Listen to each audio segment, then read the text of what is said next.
If you're in the software development industry, you've probably experienced having to gather requirements and then converting them into actual technical specifications. I know from personal experience that this can be one of the toughest things to crack. Everything that a customer tells you can be interpreted in so many different ways. Also, not every detail is verbally articulated by them. The entire bone of contention at the end of the project, or in other words, the highest number of defects and discrepancies are related to the requirements phase, not so much the coding phase.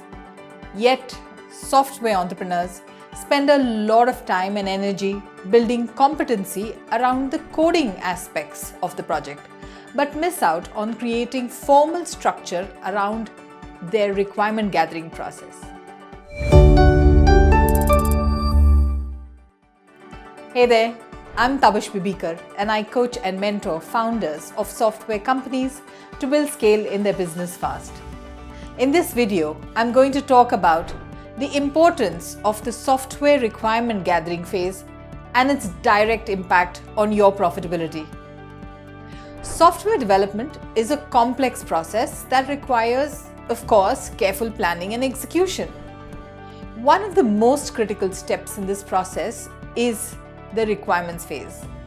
In this step, the team collects and analyzes the needs and expectations of all the stakeholders at the customer's end to define the scope and objectives of the project. In smaller companies though, the business owner himself or herself gets directly involved. When you're developing your own product, the specification is owned by you.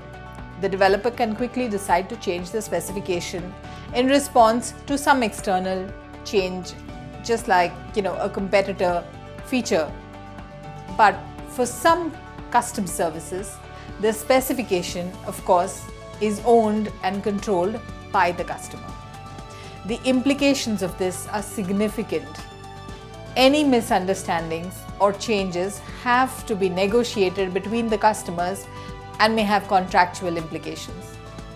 When business owners directly get involved in the requirement gathering phase, experience shows that the documentation tends to be limited. Both the customer and the developer rely on the understanding and maturity of that business owner. But as the project progresses and the complexity rises, the reliance on the business owner's memory and understanding becomes insufficient and errors start to seep in. Project estimates go for a complete toss and rework becomes inevitable. Not just that, the business owner gets stuck in the day-to-day operations of the project. This means no time for any other leadership acts across the company. Lack of a structured method also makes it so difficult for the owner to delegate this important activity down the line. Now, instead of you jumping in and driving the requirements yourself, do consider putting together a formal process on how this should be done in your company.